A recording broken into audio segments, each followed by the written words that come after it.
सर्वांना क्रांतिकारी जय भीम. तर भावांनो, दिवसेंदिवस महापुरुषांचा अपमान मोठ्या प्रमाणात होऊ लागलाय. तर भावांनो, हे महाराष्ट्र आपलं फुलेशाहू आंबेडकरांचं आहे. तर महाराष्ट्रामध्ये अशा घटना घडतात ही आपल्यासाठी फार लाजिरवाणी गोष्ट आहे. तर भावांनो, ही घटना घडली यवतमाळमध्ये. यवतमाळमध्ये फुले चौकामध्ये महात्मा ज्योतिबा फुले यांच्या स्मारकावरती काळी फेकण्यात आली, निळी फेकण्यात आली. काही जातीवादी कंटक असे कार्य करतात, त्यांना शिक्षणाचं मोल नसतं.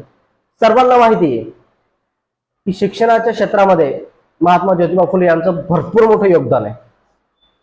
तर भावांनो, अशा घटना आपल्या महाराष्ट्रामध्ये घडतात, आपल्यासाठी फार दुर्दैवाची गोष्ट आहे. आणि यवतमाळ पोलीस प्रशासन लवकरात लवकर या अशा मूर्खांचा तपास करावा व त्यांना कायदेशीर त्यांच्यावर कारवाई करून त्यांना अटक करावी.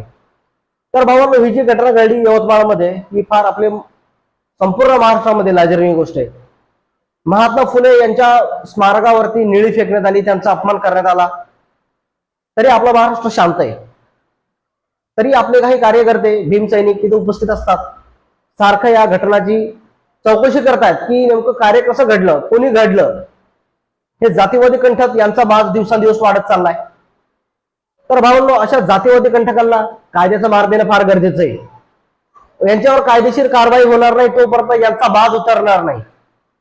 आणि असू शकते आता 2024 ची इलेक्शन येणार आहे. इलेक्शनच्या काळामध्ये अशा घटना आपल्याला भरपूर मोठ्या मात्राने बघायला मिळतात. ही घटना घडली यवतमाळमध्ये, समोर चालून कुठेही घडू शकते, आपल्या जिल्ह्यामध्ये सुद्धा घडू शकते. तर भावांनो, सर्व भीम सैनिकांना विनंती आहे माझी की आपल्या महापुरुषांचा अपमान होऊ देऊ नका. निवडणुकीच्या वातावरणामध्ये आपल्या महापुरुषांचा अपमान होतील, कोणी कार्यकर्ते येतील, निवडणुकीच्या नावाखाली आपल्या महापुरुषांचा वावा करतील, नंतर त्यांच्यावर दगडगोटे मारतील, त्याचा अपमान करतील, त्यांच्या सत्तेसाठी आपल्या महापुरुषांचा अपमान होऊ देऊ नका भावांनो. तर भावांनो, माझी कळकळीची विनंती आहे की आपल्या महापुरुषांचा अपमान होऊ देऊ नका. आणि ही जी घटना घडली आहे याचा लवकरात लवकर पोलीस प्रशासनाने याचा निकाल लावावा. ही घटना कोण घडली व कुठल्या पक्षाकडून घडली व कोण कार्यकर्ते होते, अशा घटनांचा आम्ही पहिले तर जाहीर निषेध करतो.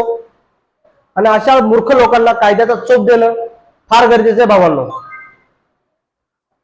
भावांनो. माझी विनंती आहे की यवतमाळ मधील जे कोणी कार्यकर्ते असतील हे लवकरात लवकर याची चौकशी करतील. आणि व्हिडिओ तुम्ही कुठून बघताय भावांनो, यवतमाळ कोण आहे का, कमेंट करा मला.